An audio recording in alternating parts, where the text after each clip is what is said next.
fuerzas ucranianas han bombardeado 2 mercados en la ciudad de Donetsk. Las autoridades informan de al menos 5 muertos y más de 20 heridos. Estos ataques se produjeron luego de que los sistemas de defensa aérea rusos evitaran otros ataques de las fuerzas de Kiev contra zonas residenciales en 2 ciudades ucranianas. Boris Kuznetsov tiene los detalles. Hola Boris, ¿cómo estás? Cuéntanos, por favor, sobre estos ataques. Hola Nicolás, otra vez la ciudad de Donetsk se ha visto bajo el fuego de la artillería ucraniana. Esta vez, por desgracia, los que han visitado los mercados en uno de los barrios de la ciudad han sido las víctimas de este ataque. Por desgracia, también podemos constatar que se han registrado varias muertes. También hay personas gravemente heridas. Estamos hablando sobre las personas que simplemente estaban comprando alimentos, ropa, y se han visto en estas circunstancias lúgubres. Así también podemos destacar que en el Ministerio de Defensa de Rusia han comentado que los recientes ataques de la parte ucraniana por los territorios de las provincias de Kharkov y Gerson han sido repelidas. Sí, se ha podido evitar muchas víctimas gracias a la defensa antiaérea, como ha comentado Igor Konasenkov, el representante oficial del Ministerio de Defensa de Rusia. De hecho, el fuego de artillería fue dirigido contra las zonas civiles, contra las zonas y los barrios que no tenían nada que ver con las operaciones militares. Vamos a escuchar.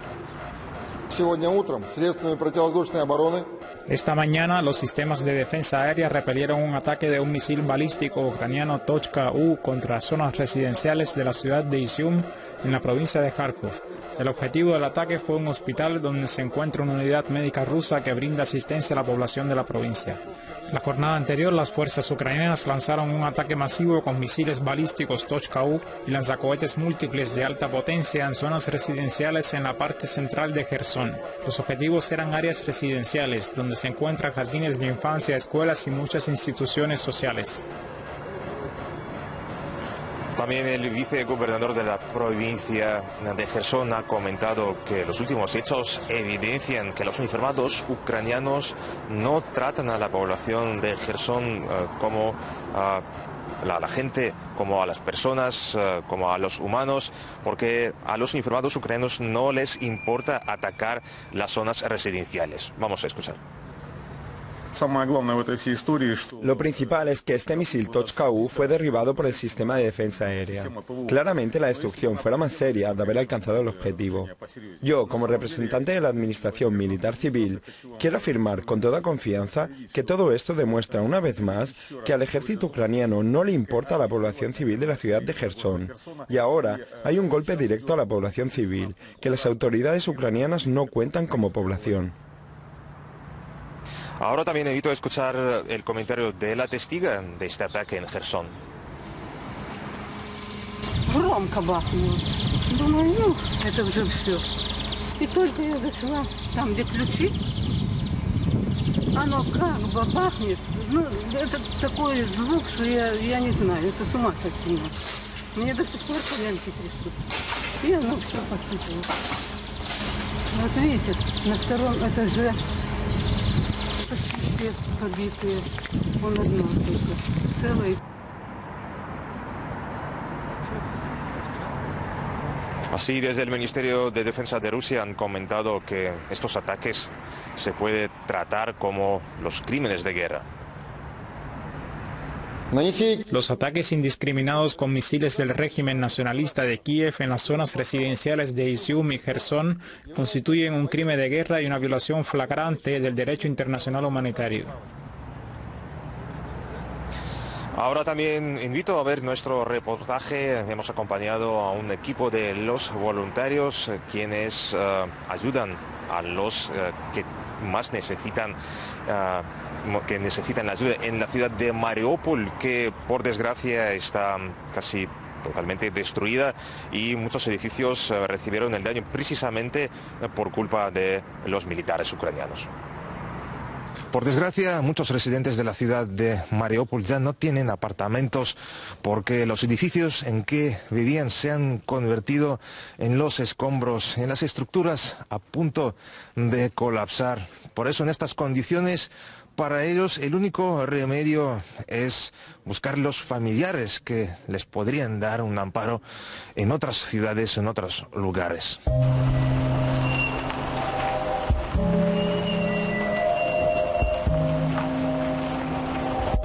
El grupo de voluntarios encabezado por Evgeny se encarga de este asunto complicado, pero muy noble. Сейчас, получается, мы приехали на адрес. На сегодня записана эвакуация людей. Мы их довозим до эвакуационного автобуса. Они не могут дойти, там бабушка старенькая. Вот, сейчас довезем до эвакуационного автобуса, а там они уже поедут дальше. И попутно вот тоже люди обратились, сейчас поможем. Сим-карту даем.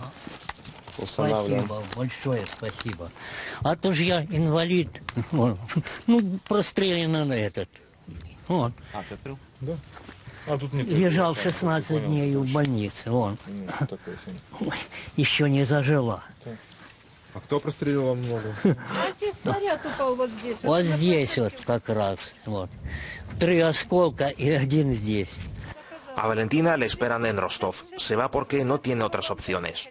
Полностью сгорела квартира, вообще невозможно. Все полностью. Их квартира, вот смотрите. Он, как квартира. У нас ничего, и одежда, все вещи погорели. Вот этот наш подъезд Буквально. полностью сгорел. Ничего не осталось. И с едой сейчас, и с водичкой. Солдаты нам когда стреляли.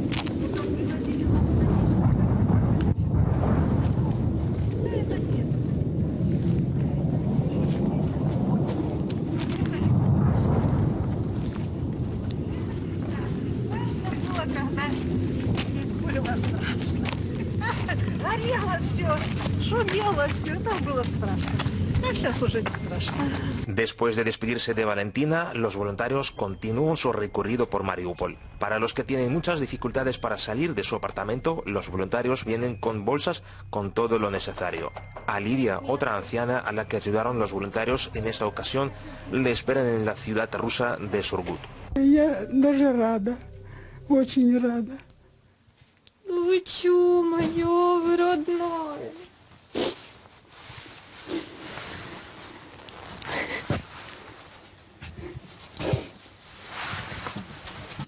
Las historias de los voluntarios son diferentes. Para Oksenia es algo muy personal, tomando en cuenta que ella vivió en una de las localidades en la región de Donetsk que fue uno de los epicentros de los combates entre las milicias y las fuerzas ucranianas en el año 2014. Когда-то была маленькая и жила в городе Горловка. Когда началась война, конечно, многие пострадали. Я к этому неравнодушна, потому что я тоже потеряла для себя близких людей. Когда началось то, что происходит сейчас в Мариуполе, я поняла, что мне нужно собраться и быть здесь. То есть ты оставила работу в Сургуте, оставила семью и приехала сюда?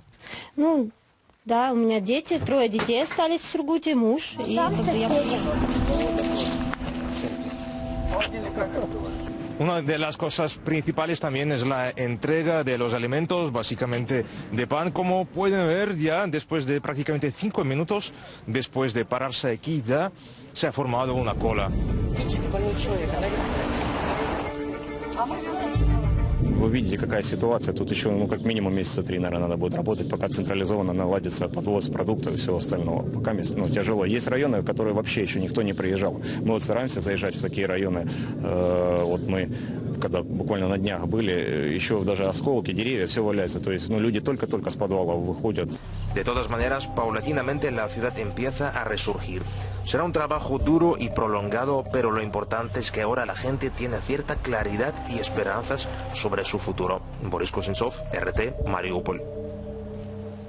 Y entre los que resultaron afectados por la presencia del ejército ucraniano en zonas residenciales en Mariupol están los extranjeros. Entre ellos, Gabriela, una cubana que se había mudado a la ciudad hace unos años y aspiraba a tener una vida tranquila, pero en vez de eso vivió una pesadilla cuando los soldados ucranianos utilizaron el edificio en el que vivía como una trinchera. Ahora Gabriela está a salvo y asegura que Rusia le abrió la puerta a la libertad. Betsabe Sumaya habló con la refugiada que nos contó la historia completa y van a poder ver este reportaje mañana en nuestros informativos, pero mientras les ofrecemos un adelanto. No podía creer que los ucranianos tuvieran miedo de los mismos ucranianos.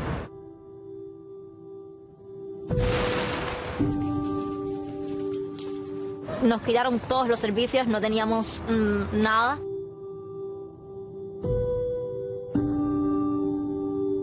Al final abrimos la puerta porque se estaba incendiando la parte por donde teníamos que salir y nos dimos cuenta de que los soldados rusos no nos iban a disparar porque estoy viva aquí. Era mentira.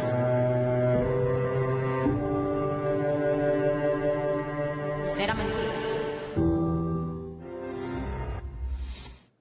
Washington y Varsovia están elaborando planes para establecer un control político-militar de Polonia sobre sus presuntas posesiones históricas en Ucrania.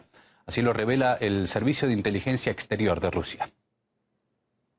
Desde la inteligencia rusa afirman que la primera etapa de la así llamada reunificación debería ser la entrada de las tropas polacas en las regiones occidentales de Ucrania bajo el pretexto de protección. Además, se trata de desplegar efectivos en zonas donde la amenaza de un choque directo con el ejército ruso es mínima. Y se informa que, según los acuerdos preliminares con la administración Biden, la eventual misión se llevaría a cabo sin el mandato de la OTAN, pero con la participación voluntaria de las naciones dispuestas. Moscú advierte de que este paso conduciría a la división de Ucrania y entre algunos sectores polacos. Tiene popularidad la idea de una gran Polonia que busca restaurar las tierras de siglos pasados. Mientras tanto, el Ministerio de Defensa de ese país avisa de futuros movimientos intensivos de equipos militares en el norte y el este del territorio nacional. Asegura que se realizarán en el marco de unos ejercicios que durarán todo el mes de mayo.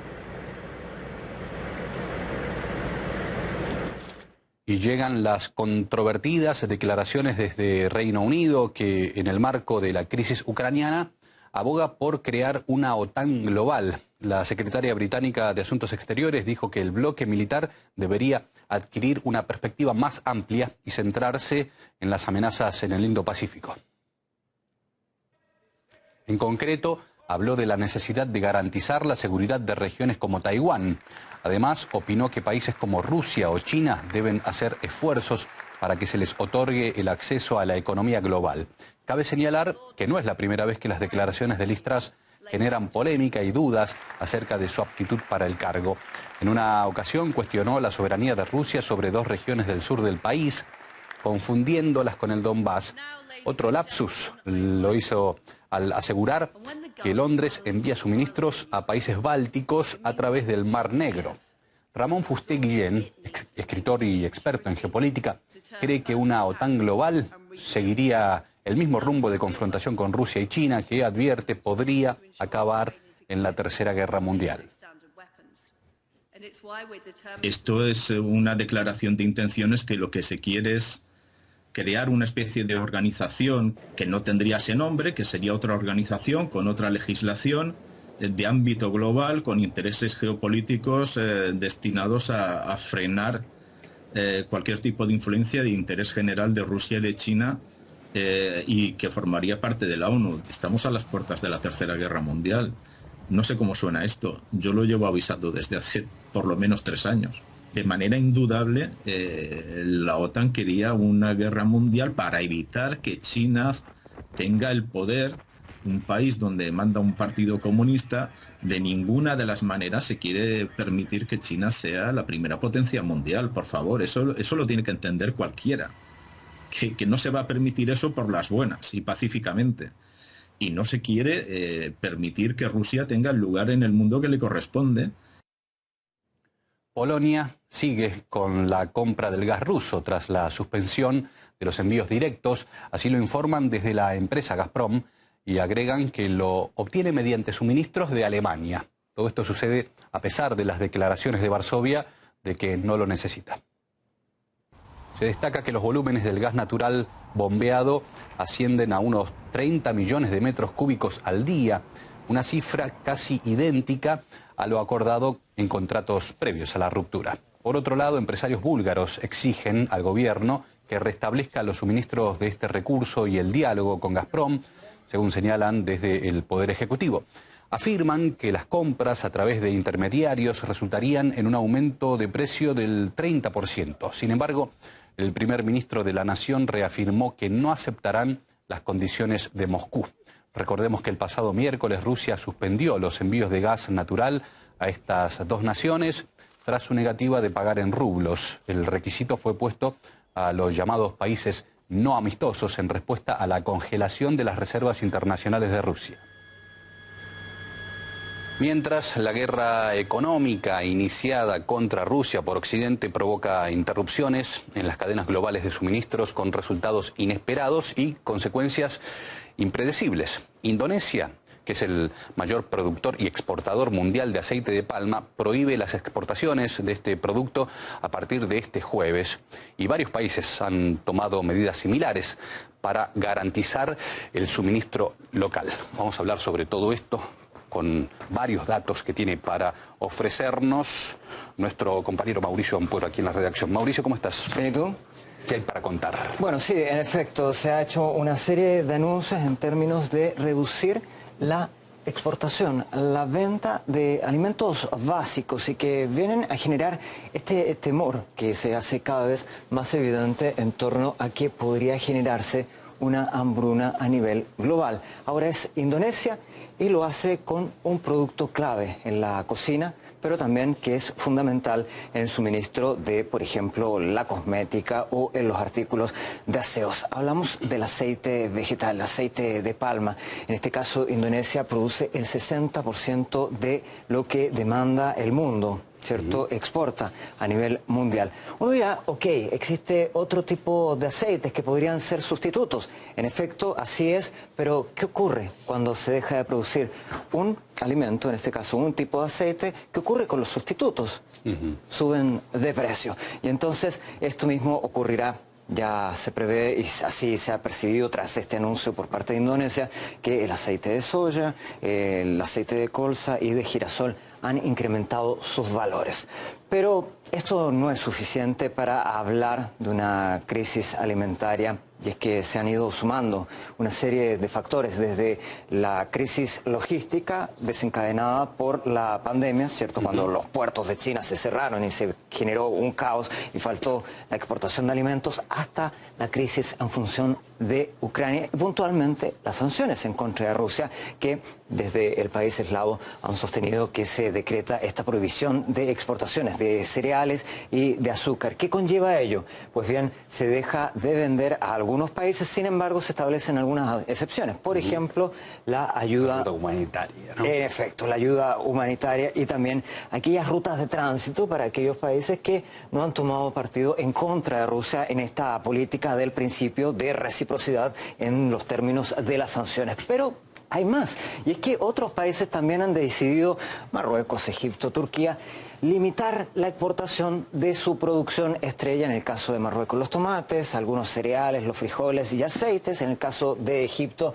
y Turquía, llevando al incremento una vez más de los precios. En este caso, el argumento, si Indonesia lo hacía para elevar los valores, en el caso de ellos lo hacen básicamente para preservar sus depósitos, justamente ante la tendencia que están al alza aquellos productos y también a la escasez de estos productos, y porque son países que tienen un elemento en común, donde las protestas son frecuentes y entonces dicen, mejor evitemos este riesgo y por lo tanto garanticemos los depósitos aun cuando haya que dejar de exportar.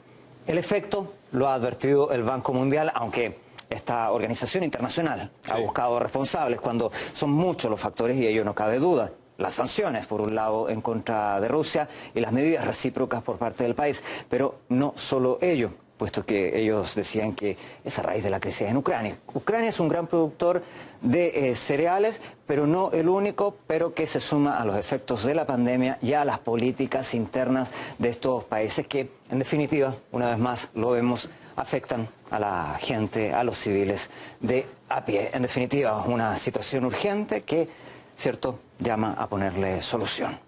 Gracias, Mauricio, por la información. Y vamos a escuchar entonces al periodista Juan Camilo Reyes Moreno, quien opina que las prohibiciones a las exportaciones van a agravar la crisis alimentaria y destaca que en peor situación van a estar los países que dependen de las importaciones de productos. Todos los países que no producen o que no tienen una independencia alimentaria van a tener problemas, ¿no?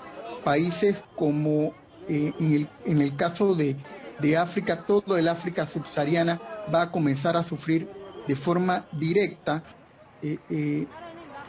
cualquier tipo de crisis que intervenga en el encarecimiento de los cereales, en el encarecimiento del trigo, en el encarecimiento de este tipo de materias primas, inclusive de materias primas de producción como el azúcar o como el aceite de palma. En el caso de América Latina, países como Haití, como Honduras, van a sufrir de forma muy directa el encarecimiento de sus productos. Y también países como, por ejemplo, Panamá, que depende en un alto grado de la importación de alimentos, y muchas veces la importación de estos alimentos no se da en base a materias primas, sino a alimentos procesados ya.